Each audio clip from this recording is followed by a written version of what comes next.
ಅದೊಂದು ಸುಳಿವು. ರಾತ್ರಿ ಹೊತ್ತು ಉರಿತಾ ಇದ್ದಂತಹ ಗ್ರೀನ್ ಲೈಟ್ ಸ್ಥಳೀಯರನ್ನ ಬೆಚ್ಚಿ ಬೀಳಿಸಿತ್ತು. ಪೊಲೀಸ್ ಸ್ಟೇಷನ್ ಬಾಗಿಲ ತನಕ ಕೂಡ ಆ ಆತಂಕ ಹೋಗಿತ್ತು. ಆದರೆ ಆ ಗ್ರೀನ್ ಲೈಟ್ ಹಾಗೂ ಅದೊಂದು ಅನುಮಾನ ಇಡೀ ದೇಶವನ್ನೇ ಬೆಚ್ಚಿ ಬೀಳಿಸಿದೆ. ದೇಶದ ಆರ್ಥಿಕ ವ್ಯವಸ್ಥೆ ಮೇಲೆ ಸಮರ ನಡೀತಾ ಇದೆ ಅನ್ನುವಂತಹ ವಿಷಯ ಎಲ್ಲರ ತಲೆ ಗಿರಗಿರ ಎನ್ನುವಂತೆ ಮಾಡಿದೆ. ಇಷ್ಟಕ್ಕೂ ಆ ಬಾಡಿಗೆ ಮನೆ ಕೋಟಾ ನೋಟು ಪ್ರಿಂಟ್ ಫ್ಯಾಕ್ಟರಿ ಆಗಿದ್ದು ಹೇಗೆ ಅನ್ನುವಂಥ ಇಂಟ್ರೆಸ್ಟಿಂಗ್ ಸ್ಟೋರಿ ಇಲ್ಲಿದೆ ನೋಡಿ. 500 और 1000 रुपए के पुराने नोट. ನವೆಂಬರ್ 8, 2016 ಆವತ್ತು ಕೇಂದ್ರ ಸರ್ಕಾರ ಇಡೀ ದೇಶವೇ ಬೆಚ್ಚಿ ಬೀಳಿಸುವಂತಹ ನಿರ್ಧಾರ ಕೈಗೊಂಡಿತ್ತು. ಭ್ರಷ್ಟಾಚಾರ ಮತ್ತು ಕಪ್ಪು ಹಣಕ್ಕೆ ಕಡಿವಾಣ ಹಾಕುವ ಉದ್ದೇಶದಿಂದ ನೋಟ್ ಬ್ಯಾನ್ ಮಾಡಿತ್ತು. ಇದರಿಂದ ಆಗ ಚಲಾವಣೆಯಲ್ಲಿದ್ದ 500 ರೂಪಾಯಿ ಮತ್ತು 1000 ರೂಪಾಯಿ ಮುಖಬೆಲೆಯ ನೋಟುಗಳು ಪೇಪರ್ ಆಗೋಗಿದ್ವು. ಇದಾದ ಬಳಿಕ RBI ನೋಟಿನ ವಿನ್ಯಾಸ ಬದಲಿಸಿತ್ತು, ಬಣ್ಣ ಬದಲಿಸಿತ್ತು, ನೋಟಿಗೆ ಬಳಸುವ ವಸ್ತುಗಳನ್ನ ಬದಲಿಸಿತ್ತು. ಹೊಸ ವಿನ್ಯಾಸದೊಂದಿಗೆ ನೋಟುಗಳನ್ನ ಮತ್ತೆ ಚಲಾವಣೆಗೆ ಬಿಟ್ಟಿತ್ತು. ಆದರೆ ಏನು ಮಾಡಿದ್ರೇನೋ, ಕ್ರಿಮಿನಲ್ಗಳು ಕೂಡ ಬದಲಾಗಿದ್ದಾರೆ, ತಂತ್ರ ಚೇಂಜ್ ಮಾಡಿಕೊಂಡಿದ್ದಾರೆ.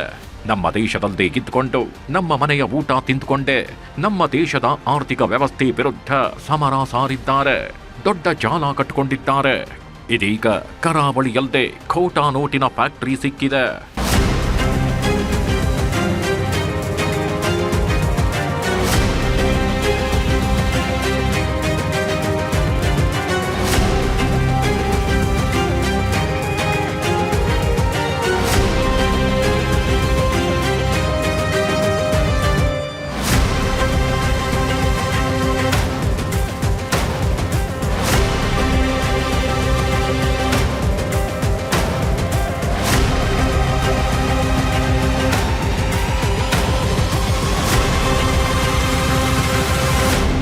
ಅಬ್ಬಬ್ಬ ನೋಡಿ, 2 ಅಂತಸ್ತಿನ ಈ ಮನೆಯಲ್ಲದೆ ತಿನ್ನೋಕೆ ಊಟ ಸಿಗುತ್ತೋ ಇಲ್ವೋ ಗೊತ್ತಿಲ್ಲ. ಆದ್ರೆ ಖೋಟಾ ನೋಟು ತಯಾರಿಸೋಕೆ, ನಕಲಿ ಹಣ ಮುದ್ರಿಸೋಕೆ ಏನೆಲ್ಲ ವಸ್ತುಗಳು ಬೇಕಿದ್ವೋ ಅವೆಲ್ಲಾಗಿವೆ. Paper note, printing machine, green colour paper ಎಲ್ಲವೂ ಇದೆ. ರಾತ್ರೋರಾತ್ರಿ ಖೋಟಾ ನೋಟು ಪ್ರಿಂಟಿಂಗ್. ಖೋಟಾ ನೋಟು ಜಾಲದ ಮೇಲೆ ಖಾಕಿ ದಾಳಿ. ಇದು ದಕ್ಷಿಣ ಕನ್ನಡ ಜಿಲ್ಲೆಯ ಉಪ್ಪಿನಂಗಡಿ ಸಮೀಪದ ಅಡೆಂಜ ಎಂಬ ಗ್ರಾಮದ ಹೊರವಲಯ. ಜನ ಸಂಚಾರವಿಲ್ಲದ ಪ್ರದೇಶದಲ್ಲಿ ನಿರ್ಮಿಸಲಾಗಿರುವ ಈ 2 ಅಂತಸ್ತಿನ ಮನೆ ಸಮದ್ ಎಂಬುವವರಿಗೆ ಸೇರಿದ್ದು. ಕಳೆದ 3 ತಿಂಗಳ ಹಿಂದೆ ಖತರ್ನಾಕ್ಗಳು ಪಕ್ಕಾ ಪ್ಲಾನ್ ಮಾಡಿಕೊಂಡು ಮನೆ ಬಾಡಿಗೆಗೆ ಅಂತ ಕೇಳಿಕೊಂಡು ಬಂದಿದ್ರು. ನಾವಿಲ್ಲದೆ ಹತ್ತಿರದಲ್ಲದೆ ಕೆಲಸಕ್ಕೆ ಬಂದಿದ್ದೇವೆ, ಇರೋ ಜಾಗ ಇಲ್ಲ, ತಿಂಗಳ ಬಾಡಿಗೆ ಹಣ ಕೊಡ್ತೀವಿ ಅಂತ ನೈಸಾಗಿ ಮಾತನಾಡಿಕೊಂಡು ಮನೆಯನ್ನ ಗಿಟ್ಟಿಸಿಕೊಂಡಿದ್ದಾರೆ.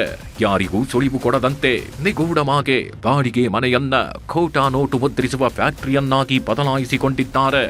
3 ತಿಂಗಳಿನಿಂದ 500 ರೂಪಾಯಿ ನಕಲಿ ನೋಟುಗಳನ್ನ ಮುದ್ರಿಸ್ತಾಗಿದ್ರು.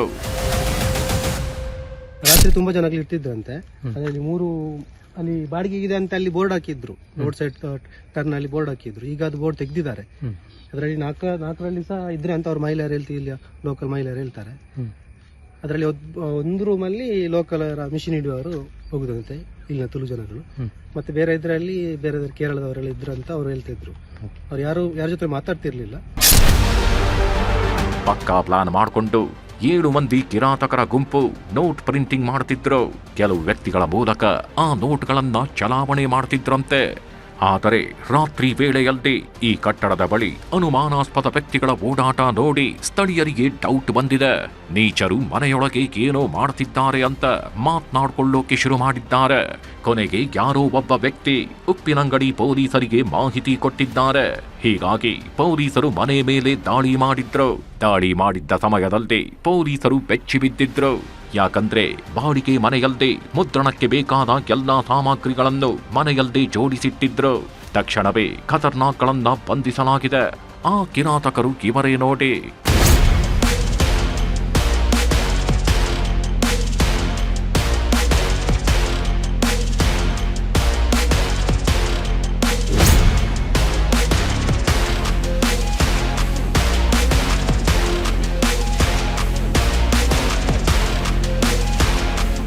ಖೋಟಾ ನೋಟು ಮುದ್ರಿಸ್ತಾಗಿದ್ದವರ ಹೆಸರು ಇಬ್ರಾಹಿಂ, ಶರೀಫ್, ಸಂದೀಪ್ ಪುಂಡಲೀಕರ್, ಮೊಹಮ್ಮದ್ ನವಾಜ್, ಸಲ್ಮಾನ್, ಸಿರಾಜುದ್ದೀನ್ ಹಾಗೂ ಇರ್ಷಾದ್. ಒಟ್ಟು 7 ಮಂದಿ ಕ್ರಿಮಿಗಳು.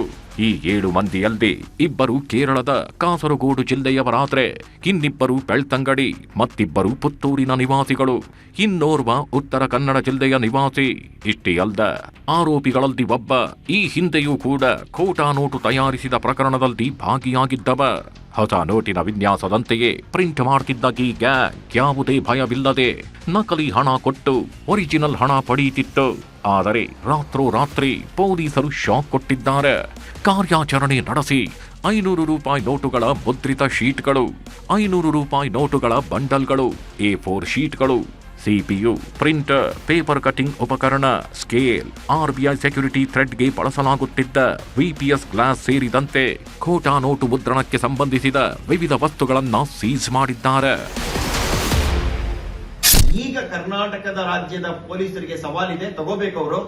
ಕೇರಳದ ಮೂಲಕ ಬರ್ತಾ ಇರುವಂತಹ ಇದಕ್ಕೆ ಸಂಪೂರ್ಣ ಜವಾಬ್ದಾರಿಯನ್ನ ರಾಜ್ಯ ಸರ್ಕಾರ ಹೊತ್ಕೊಂಡು ಪ್ರಿಯಾಂಕ ಖರ್ಗೆ ಅವರು ಬೇರೆ ಎಲ್ಲ ವಿಚಾರವನ್ನು ಬಿಟ್ಟು ಈ ರೀತಿ ರಾಜ್ಯದಲ್ಲಿ ನಡೀತಾ ಇರುವಂತಹ ಅರಾಜಕತೆಯ ಶಕ್ತಿಗಳ ವಿರುದ್ಧ ಯುದ್ಧವನ್ನು ಘೋಷಣೆ ಮಾಡಬೇಕು ಅಂತ ನಾನು ಕೇಳ್ಕೊತೀನಿ.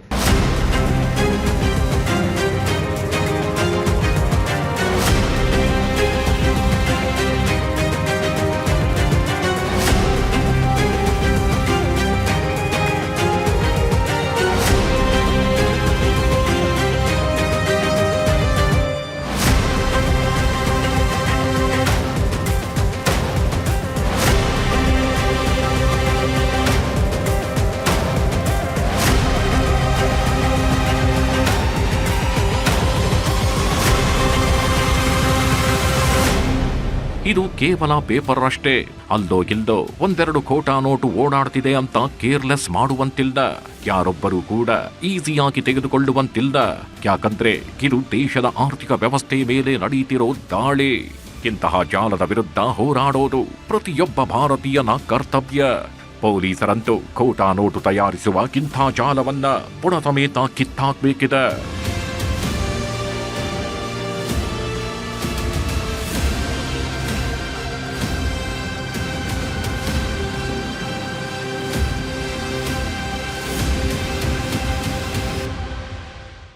ಇದು ಕೇವಲ ಕ್ರೈಮ್ ಅಲ್ಲ, ಇದು ಎಕನಾಮಿಕ್ ಕ್ರೈಮ್. ಭಾರತದ ಆರ್ಥಿಕ ವ್ಯವಸ್ಥೆಯ ವಿರುದ್ಧ ನಡೀತಾ ಇರುವಂತಹ ಸಮರ. ಈ ಸಮರಕ್ಕಿಳಿದಿರುವಂತಹ ಕ್ರಿಮಿಗಳನ್ನ ಪೊಲೀಸರು ಹೊಸಕಿ ಹಾಕಬೇಕಿದೆ. ಇದಾಗಿತ್ತು ಇವತ್ತಿನ ಕ್ರೈಮ್ ಕಹಾನಿ. ಮತ್ತೊಂದು ಇಂಟ್ರೆಸ್ಟಿಂಗ್ ಸ್ಟೋರಿಯೊಂದಿಗೆ ಭೇಟಿಯಾಗ್ತೀವಿ. Until then take care.